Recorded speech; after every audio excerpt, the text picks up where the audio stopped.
everybody, and welcome to the newest episode of Technically Trek with your host, Dave Prime. And over there is my co-host for this evening, Tyson Strasberg, saying Katie, she's not feeling up to it. She, of course, I always tell her, you need to sleep. You do you, Katie. Hope you're feeling better, and hopefully you're watching this after the show.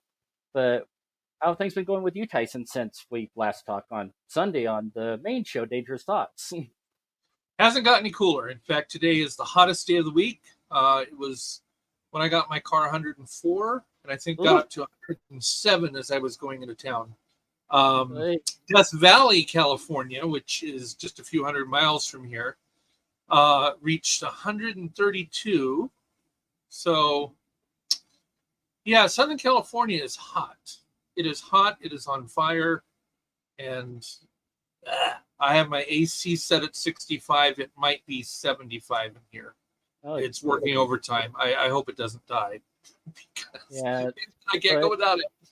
Yeah, we're kind of getting close there. We're supposed to get up to the around 100 here by the end of the week. So, I mean, it's starting to get a little hot up here. But for you, it's the humidity that's making it worse, I would imagine.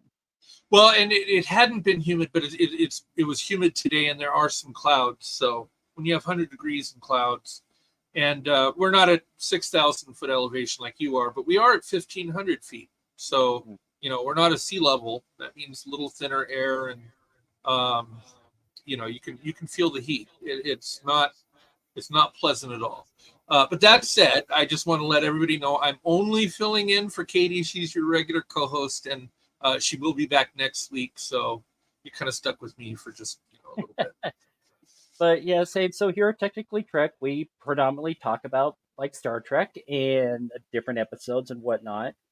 And this week we're talking about the Voyager episode Child's Play with the other half of Tyson's Sunday show, Manu Intereme, which I kind of reached out to him saying, hey, I know it's like we're talking about this. You can say no, but... And I just realized I forgot to put out the link to everybody. So like, oh crap. So the joys of doing it on your own. But yeah, the episode itself, well, if you want to talk about it for a minute while I put the link to the show on the Discord. Absolutely. Which by the way, you can go to bit.ly/DTFam. Here, let me just put it up here. And saying I created that as a go between, and that just links right to the main Discord page. So if you want to join in on the conversations about this show, about Manu and Tyson's show on Sunday, go to that link, bit.ly/DT_fam. The underscore is important because I tried to do DTFam without it. It goes to a couple of dead links, which might have been from the past, but died or don't know. Happy to do that. And by the way, shows like this, whether it's Dangerous Thoughts, whether it's Technically Trek, thrive on viewership and thrive on people who call into the show and come up on camera and talk with us. Star Trek is one of my loves. It's one of the things that brought me to Dangerous Thoughts, and I love working with Manu. And this is a Manu heavy episode because he played Icheb, and Child's Play is all about Icheb, where he came from, how he got assimilated, his family, what he was designed to do. His assimilation wasn't an accident. So a lot of interesting information in this particular episode. So really excited to talk about Star Trek Voyager, Child's Play. I do believe that's yes, Dave. No, sorry. Katie brought up an interesting point when we discussed Endgame a couple of weeks ago, wondering if the pathogen that the Doctor created that he injected with Admiral Janeway is the same pathogen that Icheb had from this episode. Right. Well, I think what was meant to happen, and I'm going to guess here. So, spoiler alert, anybody who hasn't watched Child Play, obviously we're going to be discussing it. Obviously, there's going to be spoilers. That said, Icheb, and we find this out towards the end of the episode, was genetically designed from infancy to biologically, naturally contain this pathogen that would destroy the Borg. He was found on a crippled Borg ship. 5 youths. One of them died in the episode that we first get introduced to the twins and Icheb and forgetting her name. Thank you. So the pathogen that he was carrying, theoretically, what would have happened the Borg would have come to this disabled ship. They would have tried to reassimilate the survivors. That pathogen would have then been carried on and so forth. And eventually, a significant portion of the Borg would have been destroyed. But Voyager interceded. They took the children, and if the Borg ever did come back for their disabled vessel, the pathogen, the carrier, was gone. So when Icheb gets back to the planet and his Bernali parents, they think about, hey, let's give it another go. And so they send him back up in a single Bernali transport. Voyager finds out, they rescue him right as a Borg sphere comes to assimilate him. Voyager's captured in that tractor beam as they're pulling in the Bernali vessel. Torpedo is beamed aboard that, and once inside the Borg sphere, it is detonated, and Voyager cuts to warp almost instantly and gets away. Which, by the way, I put down that's probably one of the best warp out sequences in all of Star Trek. It was good. It was a really good warp out sequence. Yeah, well, the joy of CGI, but just like this way, just that. It was amazing, and I love how they did the shot. But again, we see at the very end of the episode where Seven is concerned for Icheb and stating how what his parents did was wrong, and he was more concerned about himself. Like, was that my destiny? Did I condemn my race? Maybe I should have been on there. Because that would have infected that sphere. That a cube may have come and tried to help the sphere, which would have affected the cube, and so on. Granted, there's probably a stopgap at some point when too many Borg vessels are infected or damaged that the collective would cut them off, but it might be enough to disable the Borg in that particular sector or whatever. So he was guilt-ridden for a very different reason that Seven was. So really interesting, really, really wonderful episode. Dave, I don't know. What did you think? What do you think about it? It's definitely gave us a lot more background to Icheb, and like you were talking about the end of the episode when he was guilt ridden, he's trying to rationalize. His parents were doing it for his people, but she came back and said, "You have the right to choose your own destiny." Right. And that's I mean, they leave the viewer intentionally seeing both sides, right? Of course, this is the parents, it's the child.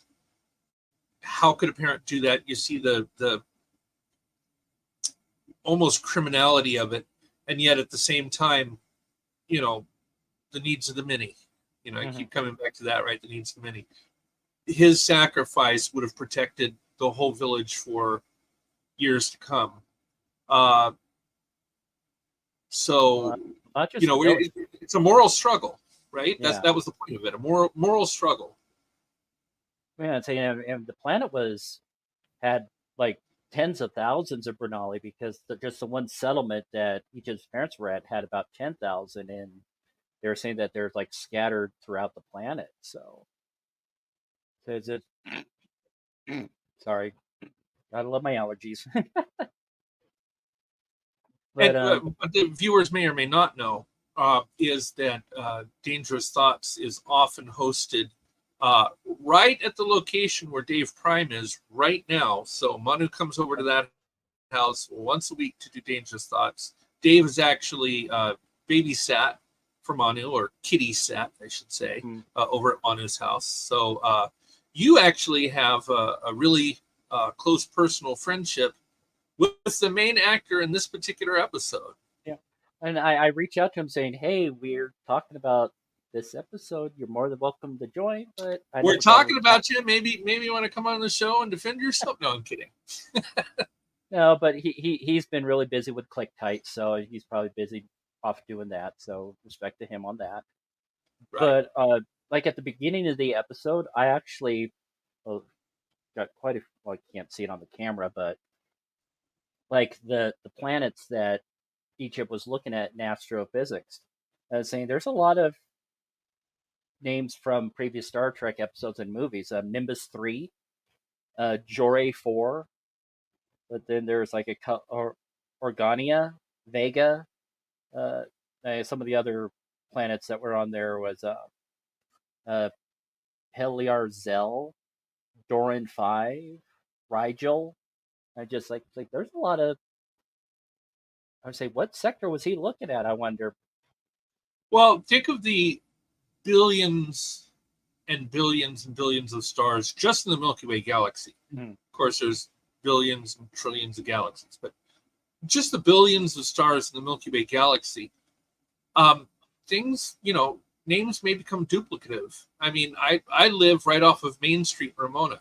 How many main streets are there in the United States of America? There's probably thousands of main streets, probably thousands of Euclid Avenues or Washington Street or Magnolia. I mean, there's probably that. So in a galaxy with billions, trillions of stars, there could be duplicative names. There could be the Rigel that's in Beta Quadrant, the Rigel that's over in Alpha Quadrant. Could be. I'm not saying it is. I'm just saying, they're in the Delta Quadrant. It's possible. Yeah. But yeah, I circled like the Nimbus 3 and the Jore 4 because those have both been mentioned on a couple of Star Trek. So it's like, that's probably he's probably looking at Alpha Beta Quadrant stuff. But the fact that he created that high resolution gravimetric sensor array, which by the way, we've never heard of that again. Did it get implemented? Or is it... And Mazzotti on the little scooter in the cargo bay, say that's the only time I've ever seen her putting around on that thing. Right. Love how the spatial thing he did at the beginning of the episode. It was supposed to be able to open up wormholes, maybe make their journey quicker. The high later episodes. I don't think that later episodes ever capitalized on that, right? So they got him back. It cuts to him studying genetic sequences. As the very last shot, she asks him if he wants to regenerate, or he needs to go regenerate, but it's his choice, so he stays and works, and then title credits. But in future episodes, we never see them exploit that technology that he postulated. That's just one of the joys of having different writers. But I see we got over a dozen people watching right now. Don't be shy. Let's say hit that button to open up your microphone or camera. You don't have to be on camera with us. And saying if you're more comfortable with just being under the sheath of your avatar, in case you are smoking, because YouTube demonetizes us if they catch cigarettes or even vapes now. Say they're really kind of and don't be shy. I mean, look at this face. Look at this face. Odds are yours is better looking. So come on to the show. Talk with us. We're happy to talk Star Trek. And it is technically Trek. We do talk about other science fiction, other episodes. We also talk about some of the technical aspects. Some people, how does warp drive work? A couple episodes ago, we were talking about the transwarp conduits and what is the science behind that. And our conduits, in this episode, they even talk about a transwarp conduit that's very close to the Bernali homeworld. And it leads you to believe that a conduit is a permanent structure, almost like a highway. It's not just like warp, where warp you don't travel through any particular conduit. You can warp anywhere, right? But when you transwarp, you have to go through a preordained conduit, something that's been constructed. So yeah, if you have technical questions, if you just want to talk about Star Trek or how you geek out over Mr. Spock, come talk to us. Come talk to us. We love it. What probably one of the funnier moments in the episode, and it's one of the audio clips on the Discord channel, is that the doctor kind of does that little with the tricorders just when Icheb was saying, Butterflies. oh, you have got butterflies. Like, I've never assimilated butterflies. And I've never heard the scanner make that noise either. It was like a. It was a weird. Well, it's because he was moving it so fast. Oh, maybe. Probably something to do with that. But Seven made a comment that she never saw her parents again after she was assimilated. Dark Frontier saw her dad there, ever so briefly, but well, her parents both, right? Yeah, they both were assimilated, but yeah, saying the Queen brought her dad in there towards the end of the episode, and she's like, "Papa." Well, she didn't see him as an unassimilated human prior to that. What she saw was a drone that used to be her dad. So semantics? I don't know. Possibly, but I just like it. Never saw them again after assimilation. Now, quick question, Dave. People want to come onto the show, talk with us. Yep. Is it in the description? Is that where it is? Or where do they go to find that link to click on so that they can hop on here and talk? Well, the YouTube channel, I've been kind of bad about doing that, but if they just go to but yeah, we got 14 people watching on StreamYard right now. So we do have people that are finding their way here. They're just bashful to come on camera, which is okay. But I mean, which is fine. Okay. I just want to make sure it was easy for them, because there have been times where I was watching on YouTube and I'm like, where do I go to get onto the show? Yeah. So, I mean, the first couple episodes, they would say that I needed to authenticate that I'm a real person before it could even allow me to put a link in there, because it wouldn't let me even post it unless it was authenticated. So the YouTubes make me jump through some hoops. I think those hoops have been taken care of. I don't know if it'll let me edit Let me put here. I'm going to see if it'll let me comment. Let's see, but I can put it down there. It's a bit of a mouthful. They can always send you a DM for the link as well. I got it down to have you as the person to DM for it this week. I have the link. I just don't know if I don't have access to the comments like I do on Dangerous Thoughts, where I can add a comment. What? I don't have access to comments.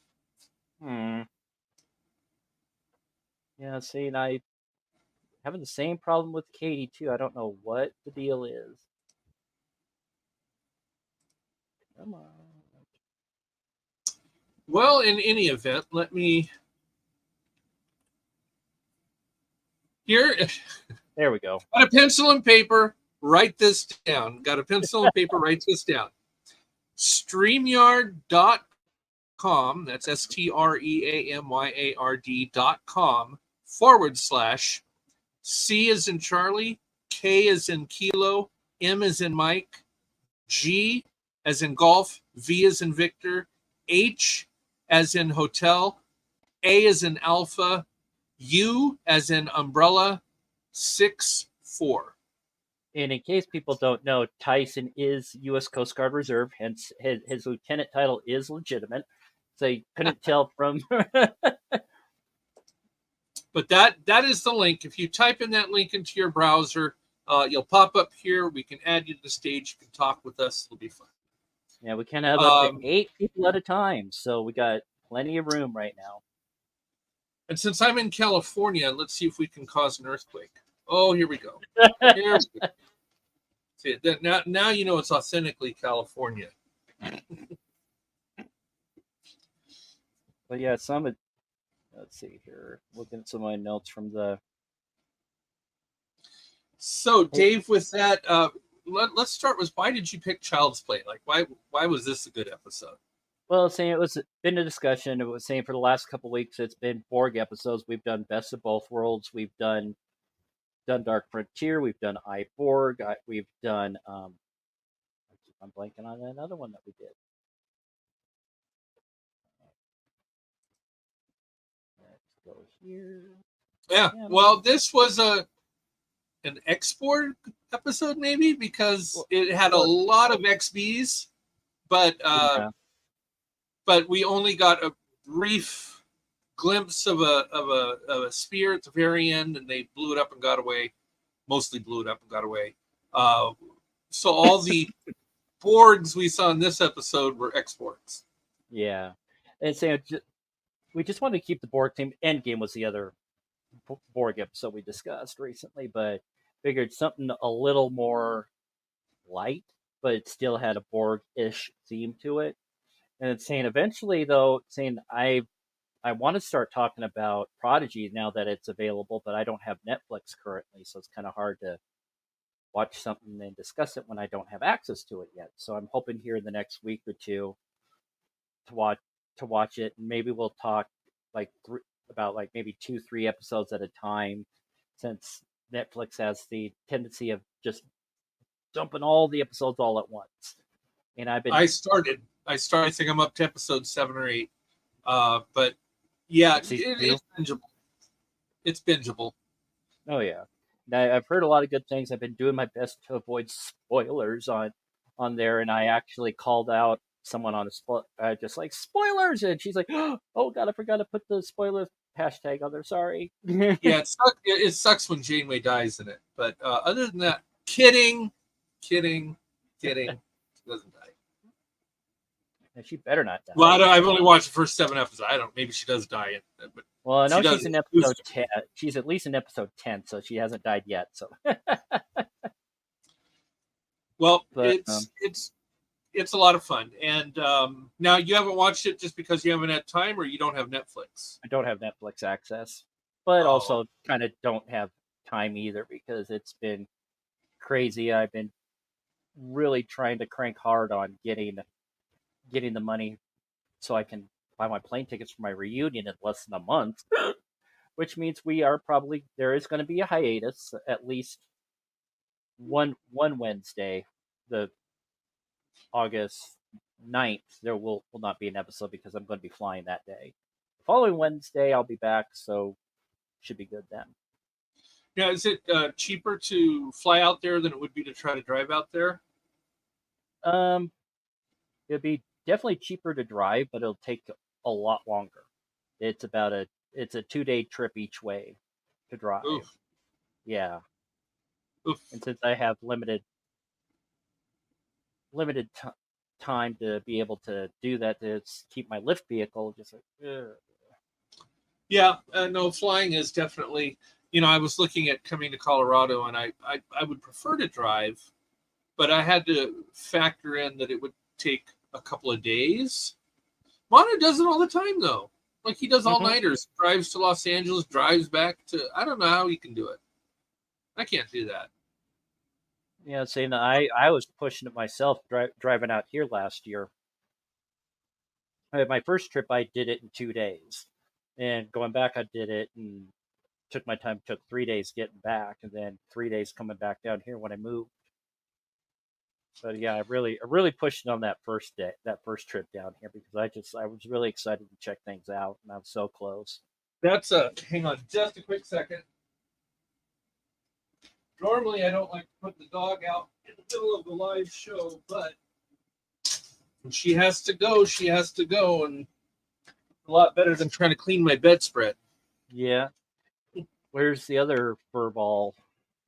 Oh, Callie is safely tucked away into the living room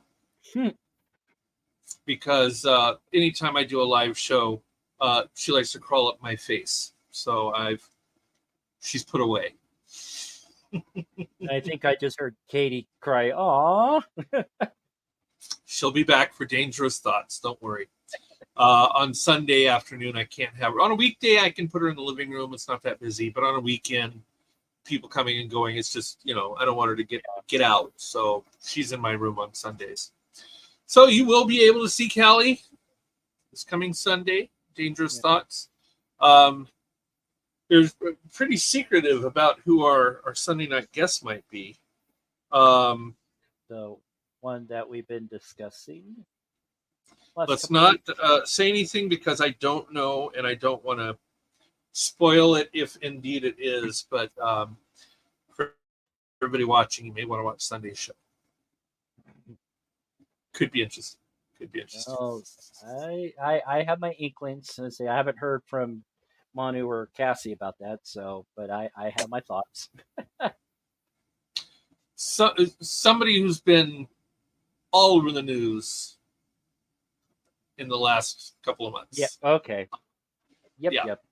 So keep an eyeball out this Sunday. We might have a really unexpected and very special and super, super famous guest. Anyway. And if not this Sunday, definitely getting this person booked within a couple of weeks. If not this Sunday, it might be another Sunday. But super stoked. Would love to talk about it. Just back to Child's. DangerousThoughts.show is the website for that. So, but yeah, back to Child's Play. Manu at his best. I just have to say, really good acting, and I'm not just kissing his ass for the sake of kissing his ass. He was really good in that particular episode, and I don't know, it was a lot of fun for me. Voyager. I like all Star Trek. This is where Katie and I diverge. I love the original TOS, right? Love Spock, Kirk, all of that. The movies, probably Wrath of Khan and Star Trek 6: Undiscovered Country, two of my favorites. Of course, I love Star Trek 4, the Voyage Home. That was nothing is more satisfying than when the whaling ship hits the cloaked Klingon ship, and then the Klingon ship decloaks and scares them. Can't use that word on here. Don't want to get deplatformed. Scares the F out of them. It's just extremely satisfying to watch that, right? I love Deep Space Nine. I loved Enterprise. I love the J.J. Abrams movies. But Voyager has always held a special place in my heart. I thought it was so unique. They're not in Federation space, so they have no help coming to them. Every other Star Trek has been in Federation space.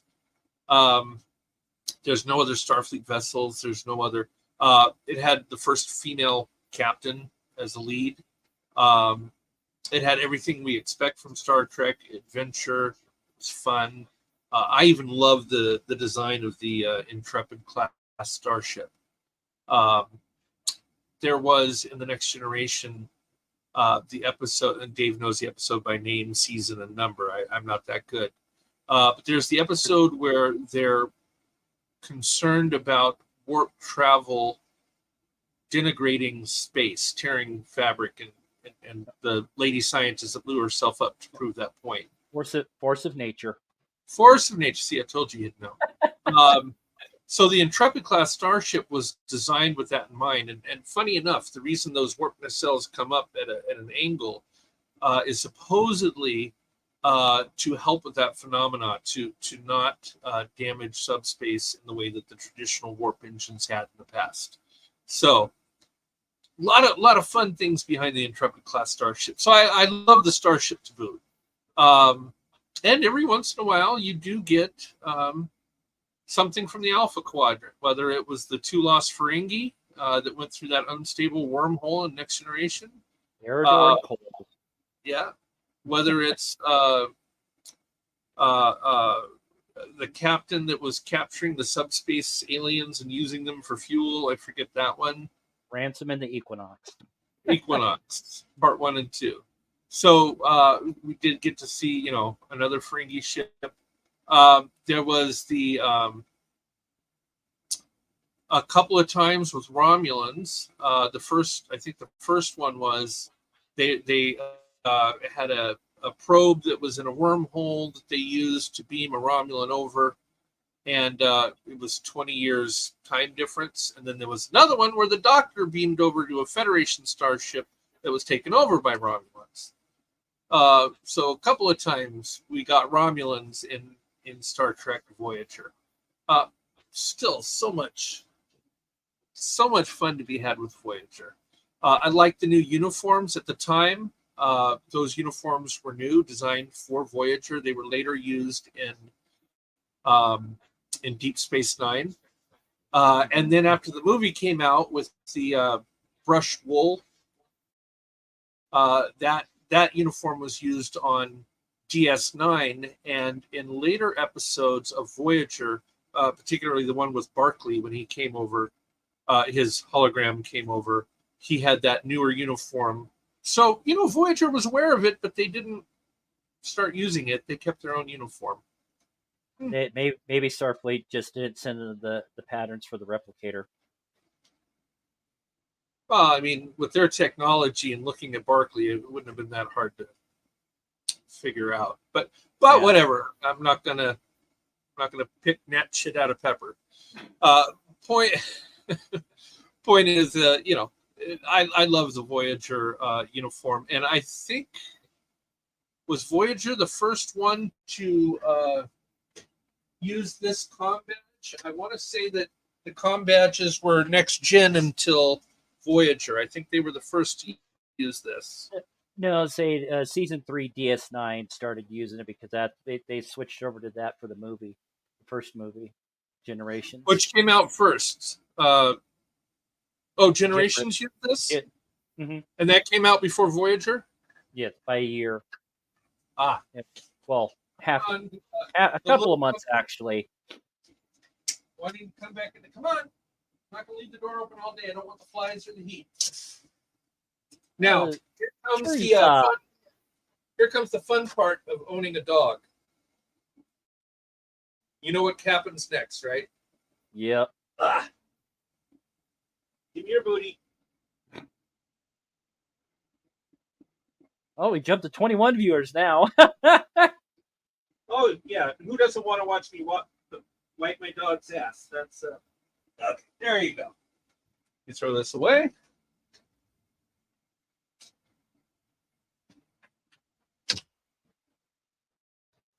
Yes. Part of being a pet parent, they got to go out to use the bathroom when they come back in. And, she's 16 years old, so I wipe her. And, because she jumps all over my bed and lays on my pillows. And, if she comes in with a unclean booty. Yeah, I've never had to do.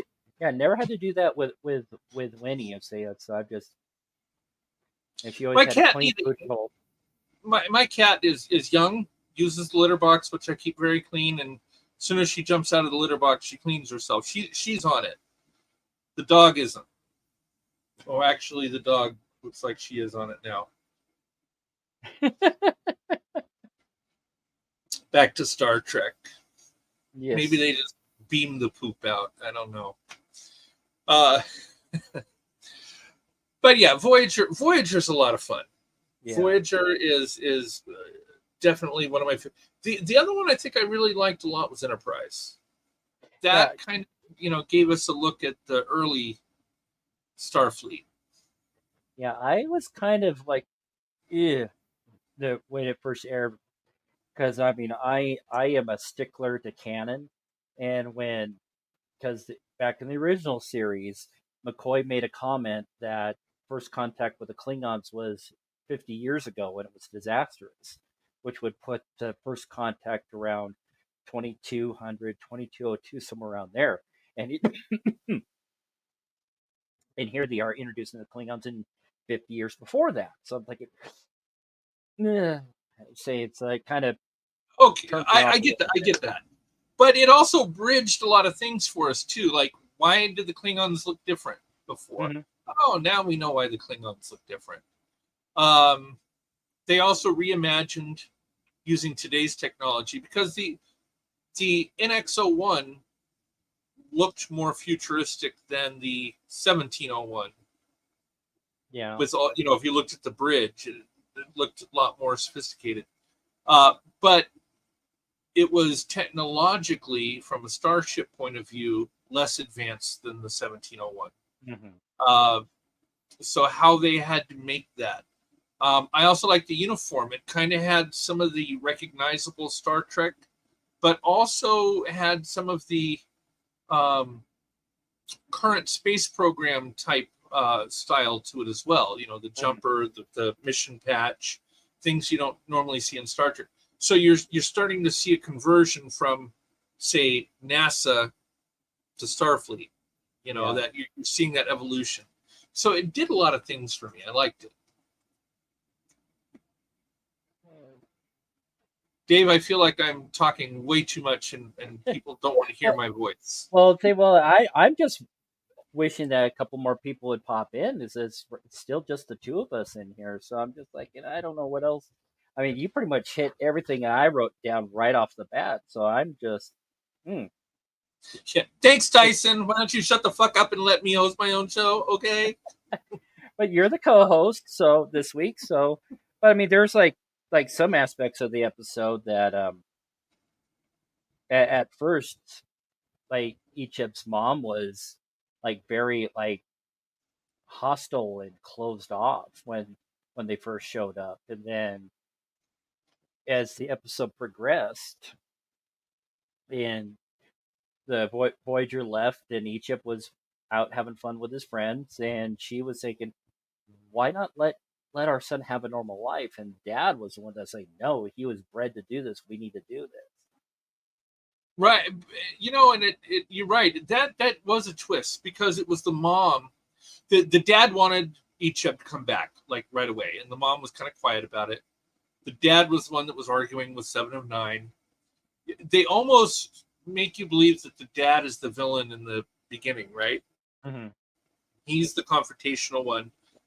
The mom is more demure, and she's the one that goes into the kitchen with Neelix to try to make the food to make him feel, So you really have this empathy for the mom, and you feel like the dad is the ass, right? That's how it starts. And then what a switch towards the end, where it's the dad saying, can it be a few more days, or why do we have to do it at all? And it was the mom that said, you better hold him. Yeah. Just really, switcheroo there.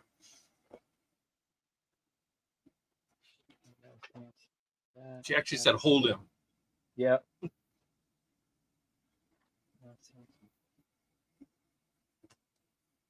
What else we got? Well, I know what we don't got are people to jump in on the conversation. Oh, they'll come. They're just waiting for They're just waiting for us to exhaust our. The lines are now open. Our pie holes. Yeah, and there is. If you look in the comments, Dave did just put it in the comment. If you can't click it, you can copy it and paste it into your browser. What that'll do is that will show us that you've joined and you would like to have a discussion. You can enable your camera, or if you don't want to be on camera, just your audio. That's fine too. You don't have to come on camera. As I said before, look at this one. Look at this one. Chances are you're the better looking one. So if you want to be on camera, that's great. If you don't worry about it. Love to talk. Love to take callers. Love to talk about what you like about Star Trek. Any episode, any topic. If you're familiar with Child's Play, we can talk about that, absolutely. But anything Star Trek.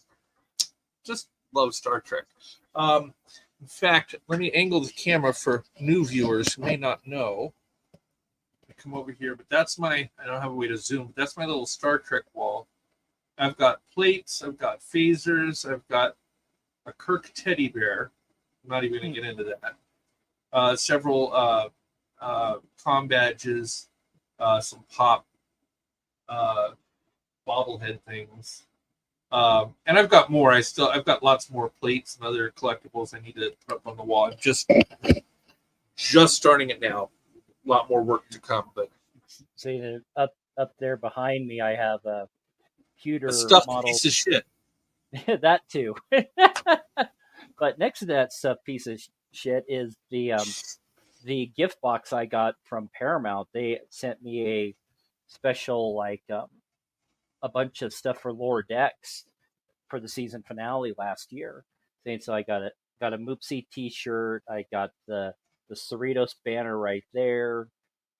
Okay, I've got to ask this question. Hmm. Paramount sent this to you. Yes. Whose ass did you kiss at Paramount to get this? And how can I kiss this booty? What? Okay, joking aside, how did that happen? I think it just happened because I've been doing back when I was doing it on the Twitter Spaces. I was talking all Trek, talking Strange New Worlds, talking Lower Decks, talking. Somebody at Paramount just looked you up and mailed you stuff? Yeah, they sent me a message on Twitter just saying, "Hey, we want to give you this stuff." I'm like, "Wow, okay." Pay attention. I live at 232 Penn Street, Ramona, California, 92065. Send me shit. Thank you. All right, moving on. But yeah. That's So PENN Street. PENN Street. Penn Street. Ramona, 92065. 232 Penn. All right, I think I've 232 Penn Street. Yeah. Okay.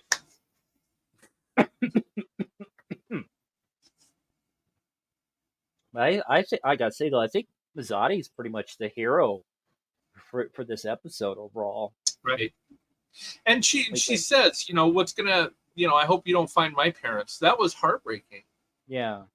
I mean, she didn't want to leave her collective, her family, on the ship.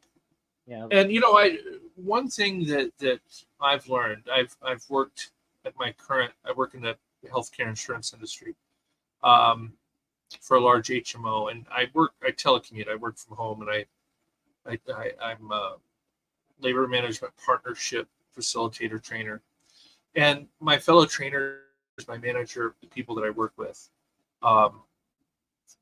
they are a second family. I mean, these are exceedingly loving and caring and wonderful people, and it's interesting that work family and my family at home. So people, I can imagine. I've been in the Coast Guard Auxiliary, and I've had shipmates, but these are small vessels, day trips. They're not like in the Navy where you're gone for 2 years on deployment.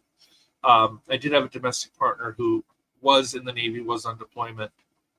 Very difficult for people left at home, because I was missing that person for a long time while they were on deployment. But people on the ship was family, So I get that. Yeah, my sister's ex-husband was Navy, and even though he was shoreside for the most part, there have been a few times where he's been deployed out in the Middle East for several months on end. And it's interesting that Star Trek, it almost feels like it is that next evolution of the Navy, right? These are ships. They're ships. They're starships, but they're ships. And they have naval ranks. So they don't use Army ranks or Marine or Air Force. I mean, there's no corporals, there's no sergeants. They have petty officers, first class, second class. They have crewmen. They have ensign, lieutenant JG, lieutenant commander, captain, admiral. So they follow the naval rank structure. Even the ship name and some of the ship characters are very similar to naval ship. And so I feel like it's an evolution of the Navy, and I want to be careful not to say the U.S. Navy, because there is a world government by that time, and naval ships from around the world have a lot of similarities in their look, their color, their style, their numbering, their lettering. So it just kind of has that Navy feel. Yeah, well, I don't know. They say it's not military, but it kind of is, Well, and the NCC in the registry, uh, Constitution Naval Contract. Construction Contract. Yeah. Naval Construction Contract, NCC. Now, there are naval construction contract numbers, for any ship that's laid, where the keel is laid, but they don't paint like the NCC or registry, on it. The ships are numbered in a very different manner. They're named and they're numbered. The LSD 42 USS Germantown. That's another thing they did was USS Enterprise, right? Mm-hmm. Of course, I believe in Star Trek it's United Spaceships, where in America it's United States ships. USS is United States ships. Where the normal co-host Katie is from, it's HMS, which stands for His or Her Majesty's ships. Mm-hmm. So HMS Enterprise, there was an HMS Enterprise. There's a USS Enterprise. Yep. And in the mirror universe, there's an ISS Enterprise. But that's a whole nother thing. But the and just like like in Star Trek, say they rechristen newer ships of the same. So I think we're on the third Enterprise now.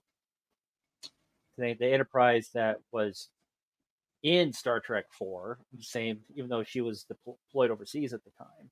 I forget the name of the aircraft carrier that stood in for the Enterprise in the voyage home. But I wonder, I'd have to go back and count, but how many Enterprises were purpose-built and how many were recommissioned or renamed Enterprise? Like the A was renamed, mm-hmm. where the 1701 was purpose-built. The first name it ever bear was Enterprise. Also, the first class of a ship is typically the name of the first ship of that class. So the 1701 was Constitution class, which means that the first ever one of those starship built should have been the USS Constitution, right? Yep. That's because it's a Constitution class. Very similar when in our Navy, when you talk about a Nimitz class, carrier. Well, if it's Nimitz class, the USS Nimitz was the first carrier in that class. So everything else is called Nimitz class because that was the first ship. It's true in Star Trek too. The Galaxy class. That means that the first Galaxy class starship to be built would have been the USS Galaxy. The first Sovereign class would have been the USS Sovereign. And Voyager's an Intrepid class. So the first ship that was ever designed like that would have been the USS Intrepid. That's the way it works. And just going back to the Nimitz is based out of Bremerton up in Washington. That's her home port. Well, and that's where my brother's home port is too. And that's the only place in Washington I flew into SeaTac and we drove down, I forget the name of the highway, but we went around the Puget Sound and back up. It was a long drive. We didn't take the ferry. We took the Tacoma Narrows Bridge, Highway 16. Right. I think we went through Port Orchard and a few other. Got to visit Paulsboro. Very Viking area there. Paulsbo. Paulsbo, yeah. But no, I had a hard time pronouncing that when I first saw it. I was trying to pronounce it Palousbo. Yeah, Bremerton. So I was up there for 4 days visiting my brother, 4 or 5 days. A lot of fun. My sister, her husband, and their kids stayed with him, and I got a hotel, and I was the smart one. Never stay with family. We're brothers, of course. It's like, okay, it's been 8 hours. I've had my fill of you. I'm going back to the Marriott. Bye. Yeah, same. But me, when I go to my reunion next month, I got an Airbnb, so I got essentially, from what it looks like, it's a guest house that's on the property, but I get the entire house to myself. So that's good. Where you are now? No. This next month's reunion. Oh, okay. For the reunion. Okay. Yeah. See, I was I'm. like, how big is Cassie's place? You have your own fucking guest house. Oh no, I did. Yeah, the property's definitely not that big. No, Well, but your friend Philip Chandler says hi, so we want to make sure we say hi back. oh hey Phil, glad to join us. This is a surprise. Yeah, say, but yeah, say if you go to that StreamYard link, you can actually, or if you got a camera, you can pop in, or if you can just do audio, you can pop in audio as well. Say it'd be good to hear your voice. It's been like, yeah, Phil and I go way back, even though we've never met in person. We've been friends on Facebook for 15 years at least, 17 years maybe. See, I've I've lost track. got 4,800 some odd friends on Facebook. I know 10 of them. I don't like. I don't even know why. Like, probably. This is just a guess. I'm guessing that 4,000 out of that 4,800 are probably AI or robots or something, not human. And then the other 800 are just, you know, people who followed me for the hell of it. I don't know. I didn't get like I, and then 10 people on Facebook. Well, yeah, I know you. We went to school together. Yeah, it's saying, yeah, Phil, I'd say well, it used to be Tuesdays, but now I'm doing this on Wednesdays because Tuesdays I have AA meetings. So that's why I moved it to Wednesday. And next Friday I get my next chip. So yay, 2 months. It's a By the 15. end of the year, he'll have enough to play poker. I'm not sure how these would play doing poker, but yeah, I don't want to lose them. Well, you assign a value to different colors, and they're different colors. Oh yeah, yeah. Say the next one is the 2 month is gold, the 3 month is green, then the 6 months I want to say is blue, 9 months is purple, and then you get like a actual gold coin for your 1 year. So Wow. I'm yeah, and then it Now, goes 12 months, 18 months, and 2 years, and then 3 years, 4 years, 5, now, AA, which God bless, I'm glad it's there. Um, Alcoholics Anonymous is the point to never have another alcoholic beverage as long as you live, or is it to change a person from being an alcoholic to being a non-alcoholic, somebody who can, on occasion, have a drink and be okay? No, it's like cutting it off completely. It's saying because I'm still trying to get all the words in my head straightened up and saying, and Phil said he can join us in about 15 minutes. Like, woohoo! Oh no. Say, I just gotta, let's see, Mala just sent me a message on Discord. I saw it pop up uh, saying her husband's brother has to go to the emergency dentist. Saying, so I'll try to watch my phone and wait outside from the dentist. Okay. Well, glad you're with us in spirit, Molly. So yeah, my good friend Phil here, he's probably going to pop on in about 10, 15 minutes, hopefully. So we'll see what happens with that. But yeah, say when yeah, you're making a pledge to yourself to not drink again with AA. And one of the members in the group just is 27 years sober. Well, and that's Yeah. that's the other question I have is that sobriety. Mm. Um, so there are people that will go say on New Year's Eve, Hmm. have a glass of champagne, toast, drink, set it down. They don't. They drink nothing before. They drink nothing after. Then drink a month before that, or they won't drink a month after that. It's that one glass. I don't think that makes them an alcoholic. I don't think it makes them not sober. I mean, one little half full flute, which is only this much alcohol, you're still sober. Um, I don't know. That's kind of the thing is I don't know. Maybe it's like smoking. Not even one cigarette is a good cigarette. But I've also heard that 1 6-ounce glass of red wine, a couple of times a week, actually has health benefits. There's some good things. No cigarette has any kind of health benefit, right? There's zero benefit to smoking. Zero. No health benefit. No medicinal purpose.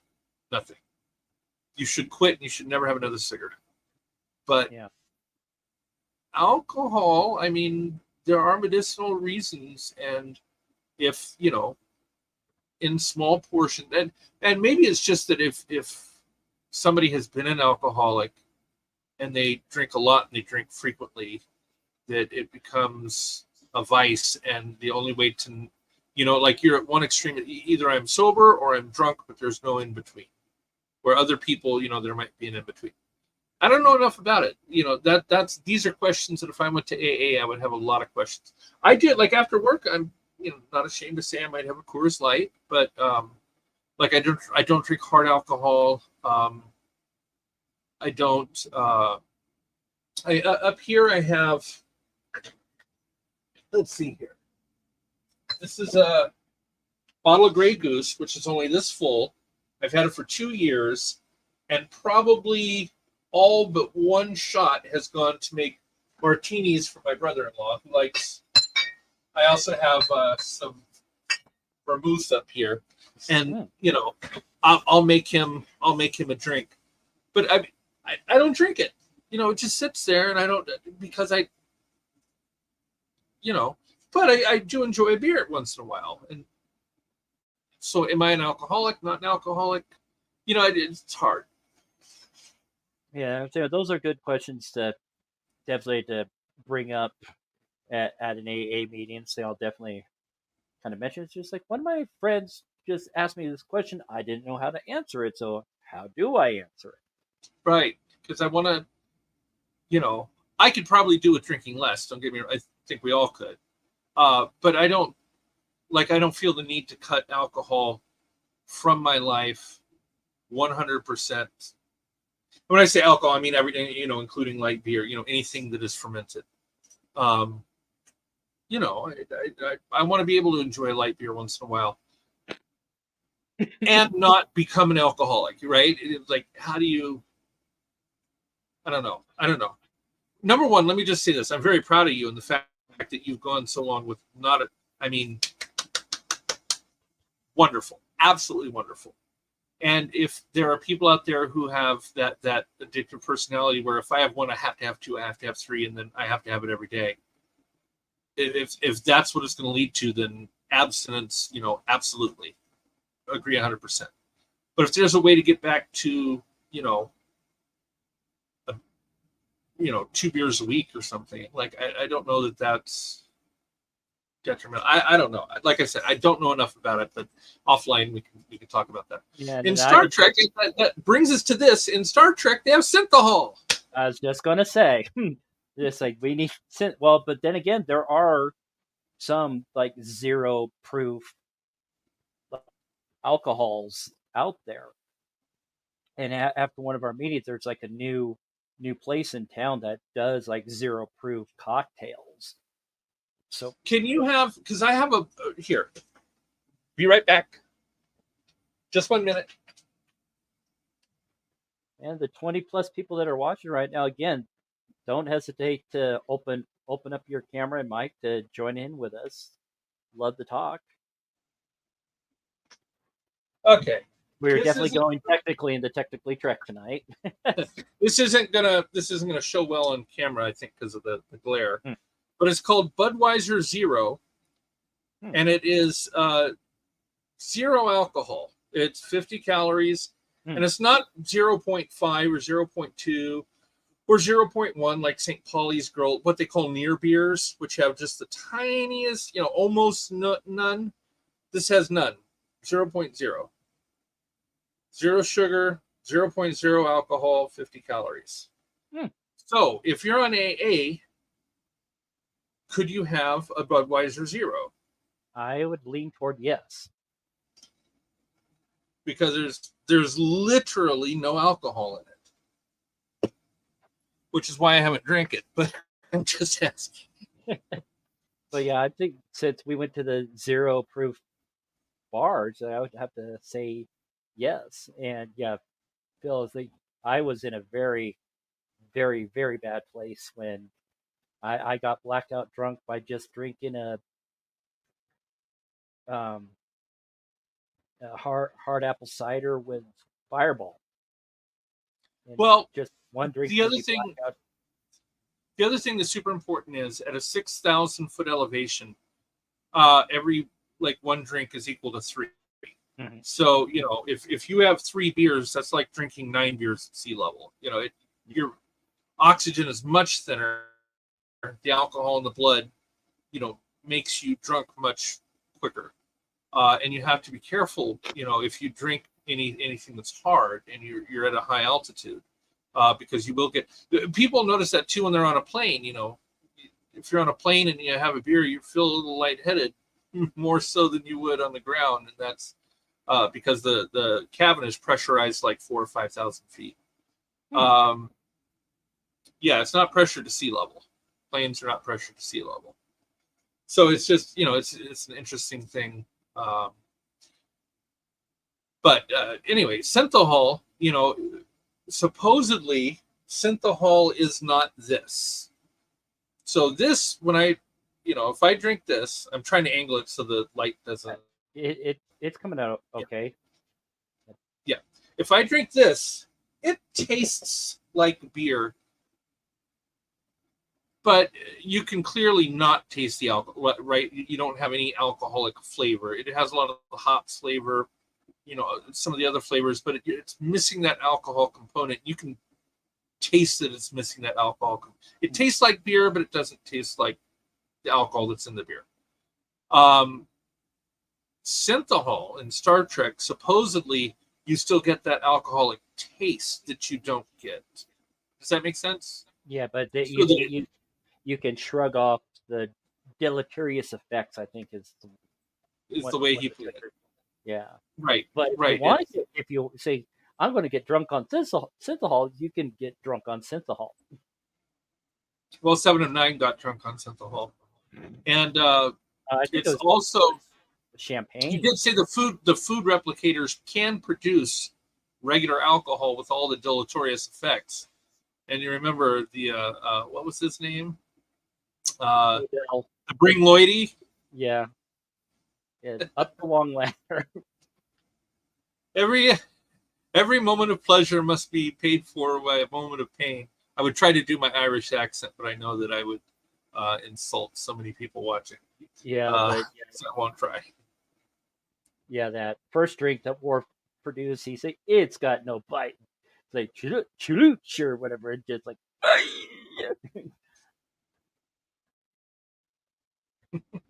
That was that's totally one of the hilarious. what one of the one of the funniest moments from season two of Next Generation. The Yeah, season two that well, writer strike had was partially to blame for the hot mess that season was. you know, season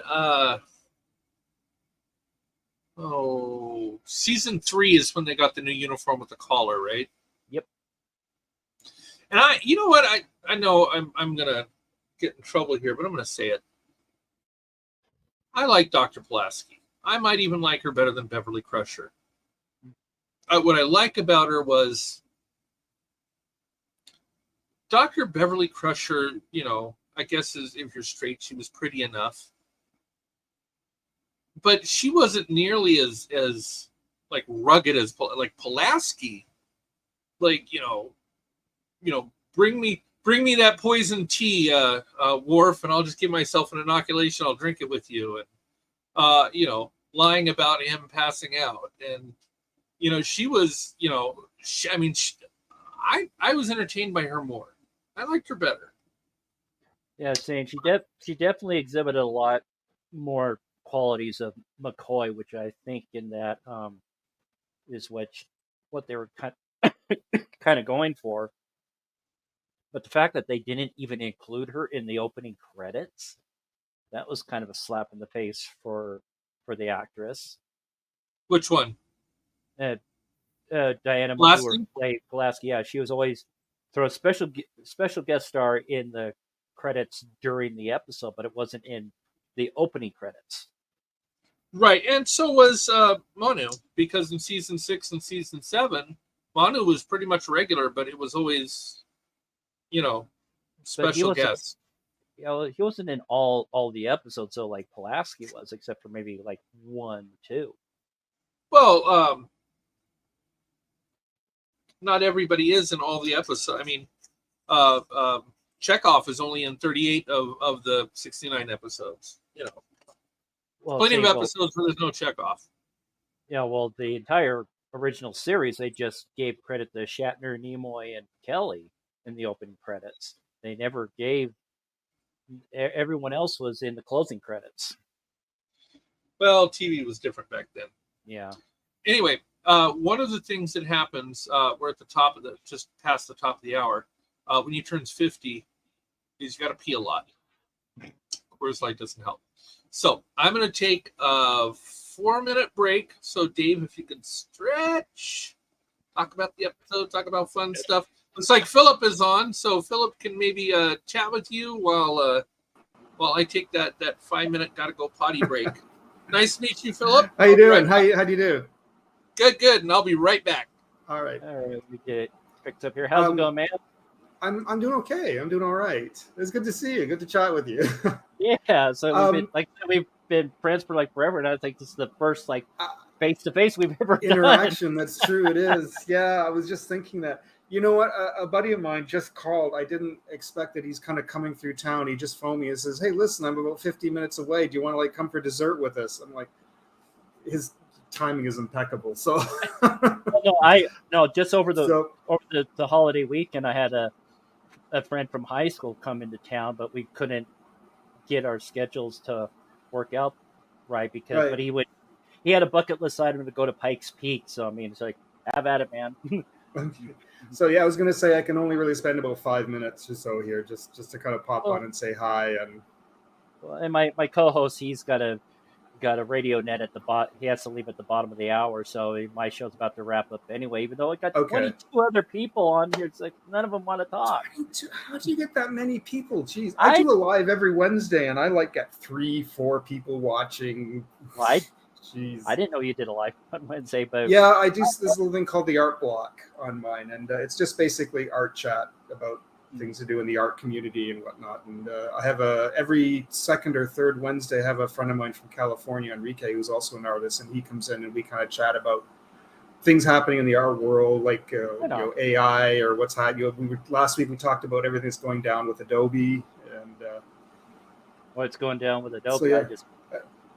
Oh, I don't know if you heard, they're getting sued by the government, the U.S. government, for bad business practices. Yeah, well, they wanted to, not to jump off topic because we're talking about something, but.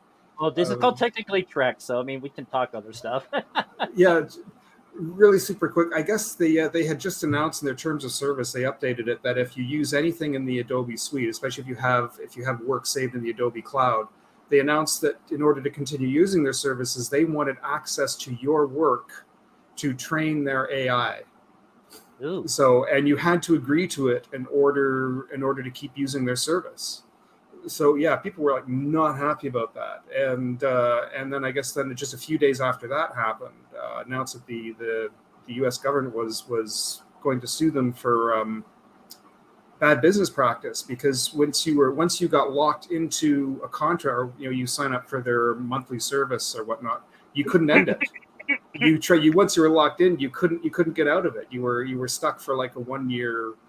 You had to pay like up to like 1 year, and then you had to phone them to try and actually end the contract, and then there was a fee on top of it, and then you would get cut off. People were claiming that they would try and phone through to end their contract, or not a contract, whatever, their subscription to them rather. Yeah. And they couldn't do it. They would get cut off, and it was awful. And so finally, it was just they're. So there's a whole thing with that. So people are dropping Photoshop now. People are so mad at them that they're dropping they're dropping Adobe and going to other services. Yeah, it's funny because I just actually signed up for What? that monthly service about 3 months ago. Oh, geez. You're stuck. You're locked in. Yeah, but I'm thinking I'm totally fine with it because I mean it gives me access to this like this entire like setup with the space star star background and everything. I did that on Photoshop. So I'm using Audition to curate a playlist for my high school reunion next month. Oh, wow. Okay. Yeah, I'm saying that it sounds good. And saying and Nice. yeah, and I just found I, out that I'm putting together a Friday playlist and a Saturday playlist. So going to oh, be shit. working on that a Okay. little bit tonight. Right on. Yeah, Okay. so got a I lot didn't of even know you 80s. were. I was Oh, gonna go say I ahead. didn't even know you were doing these lives too. By the way, I didn't. I just was. I noticed in like your in your live listing on your channel that you've been doing them for a while. I was like, oh shit! I had Well, no idea. It didn't even click. saying I've been doing the live video for just this is like the fourth week. Is that right? No, Yeah, you nope, got 6 videos. Good for 6 weeks you. now. Good grief. Yeah, you've got 6 videos up there. Good for you. I'll definitely start watching on a regular basis. Well, I have your notifications turned on now. So definitely check out that CSPD foot chase that I uploaded back in early May. Say it's okay, a yeah, dash cam video I got of a guy running away from the cops. I have seen that. Yes, But it's yeah, I got like did see that. three separate like compilation accounts said, "Hey, this is pretty cool. Can we use it in our show?" And it's like, "Sure."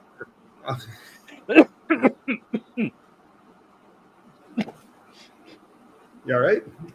Gotta love my allergy season. Gotta love it. Oh shit! Yeah. I know. I totally get it. I get hit with it. I Yeah, get my eyes get yeah. puffy and start watering. And yeah. Yeah, when the show's over, I'll take another. I've been Oh, doing okay. these Yeah. 24-hour nasal mist twice a day. Say it's been about 12 hours, so it's time to shoot it up the nose. It's this is actually funny you started this because I haven't. I mean, I used to be kind of a big Star Trek geek for the longest time, and I kind of haven't been for a while. But I do like I've been watching the news. Well, I didn't get into Discovery that much, but I was watching Strange New Worlds. I really like Strange New Worlds. I've been really enjoying Lower Decks, so it's fun to kind of have to see this to um, Interaction. see something the interaction with that again. So Yeah, well, when it's Lower Decks, awesome. when Lower Decks that comes out, definitely going to be doing a breakdown video like this where we're going to be Nice. talking about that episode. I Okay. want to do Prodigy, but I don't have Netflix currently, so I got to get my Netflix, Oh, get okay. those, and start talking about those. Okay, yeah, that's one I haven't seen either. Actually, I'm kind of curious to check that one out. So, It's good. It's Likewise, worth it. yeah, Yeah, so that one's on Netflix. yes, because Okay. yeah, Paramount wanted to be idiots and say we're done, and they just cut it, and Oh, Netflix that's picked why. up. Okay, I was going to say. I didn't, yeah.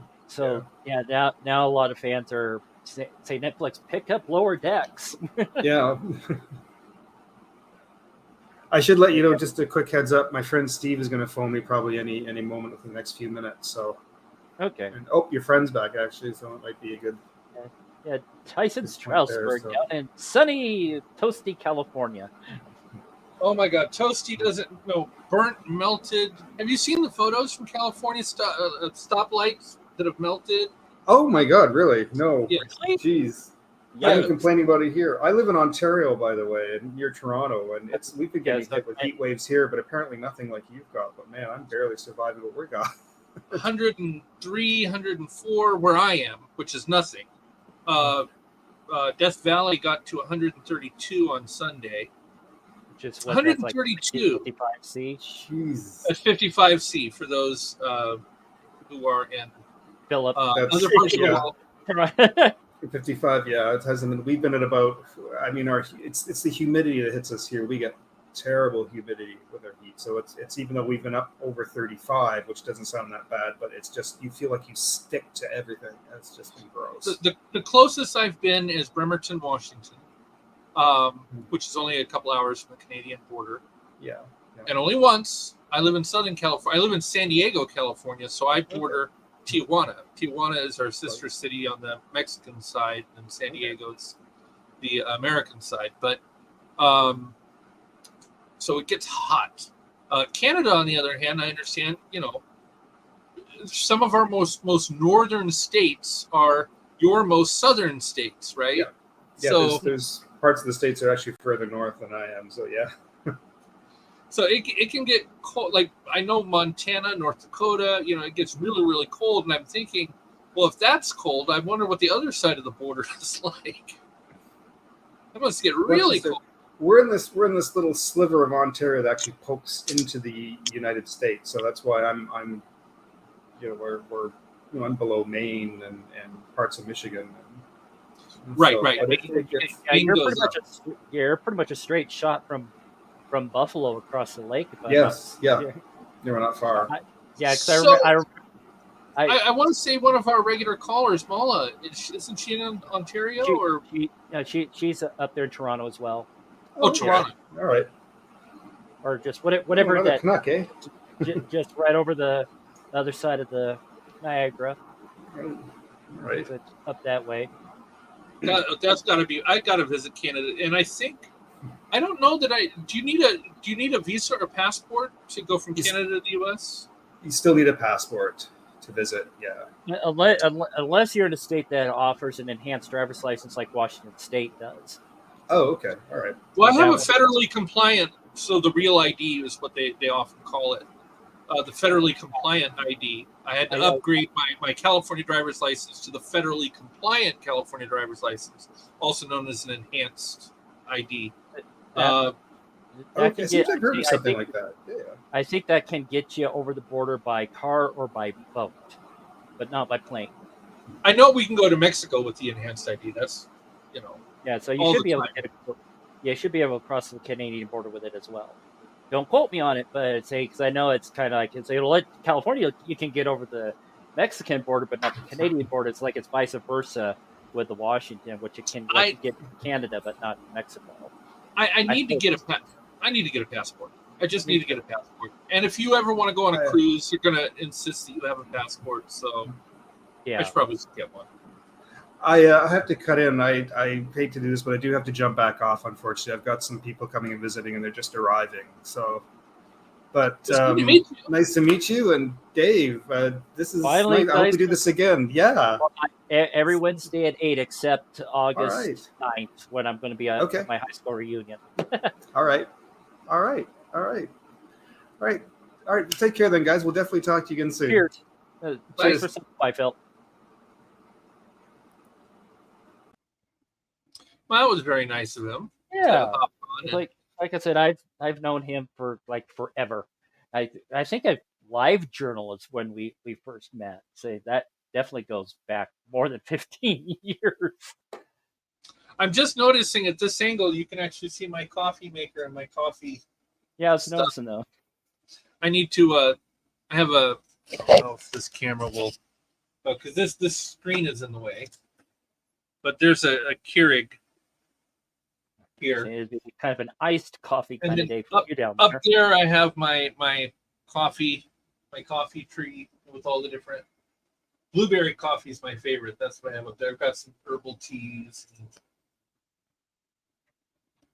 some stuff. Anyway, so I've got the whole coffee set up because that's what I need to go to is a CA meeting. Coffee on it. Yeah, I'll drink that stuff like crazy. To the point where I'm like shaking. I picked up some of this at also try. Yeah, it's or masala. Very masala chai tea. So I picked it up at a farmer's market a couple of Saturdays ago. It's actually the Saturday I did that Pueblo to Fort Collins lift trip. Boy, that was a day. I can't help but notice the Discord logo, which is right under your fist there. What? Kind of looks like a game controller, doesn't it? It is. No, that's Oh, that is. Oh crap, that is a Discord logo, isn't it? Yeah, Yeah, the Discord logo kind of looks like a game control. I mean, it looks like a well, smiling face, it's but it also looks like Discord is a gaming platform, but thank you for but it pointing that out. kind of looks like Yeah, because Twitch is nothing. predominantly a bunch of the live videos on there are Discord. Like God, I meant that's supposed to be a Twitch logo. By the way, one of my favorite games for the PS4 is Star Trek Bridge Crew, Why am I not surprised? and I know there's a lot of reflection. I'm trying to angle it away where it doesn't reflect, but You this got it. one uses the virtual reality headset I have over there for the PS4, and you put on the virtual reality headset. It is crazy. I've never done VR in my life, and so I had the PS4. I figured let me go ahead and get the headset, so I did. Now the PS5 is even more, but so I bought the virtual reality headset, and then I bought this game, which is intended to be played in virtual reality. Mhm. And it was crazy. No matter you look up, you look down, you look around, you're in a shuttlecraft, and you're going to your ship, and you're looking out the window, and it's space. It's crazy. I've never experienced VR in my life, and when I got into that, it was, oh my god! I don't even need to play the game. It's just like I wish there was a way to let it self-run and just be in it. Closest thing you can get to a holodeck. It is amazing. Have you ever done VR? Mm-mm. Oh wow! I think that the closest VR that I did was playing the Virtual Boy back in the late '90s from Nintendo, where it was just red lights and Oh, this is different. You put oh on the yeah, headset, and then you have the earplugs, so it's stereophonic as well as the 3D. And wherever you look, and if you turn your head this way, the noise over here gets less. You turn your head back, then it gets louder. Like it's so immersive. It's crazy. It is crazy. I love it. And video games that are not designed for VR, when you're using the VR, appear on this huge, almost like movie screen. So if you put on the VR headset, you can watch Blu-ray movies, and it looks like you're watching. I mean, you actually have to turn your head up and down, to look at this huge screen and watch the movie. And play video games that way. It's so cool. If you ever come visit, you'll have to try that. I mean, it's just, I love it. Love it. Get lost in it. The biggest pain in the ass is turning everything on and getting it set up and getting it adjusted on your head just fine. And then once you have everything on, though, you're like in that world, and you have to be careful what's around you. I have knocked over my beer, my soda, my water. I almost knocked over my computer because you're, I've seen videos of them freaking out over what they're seeing. It's crazy.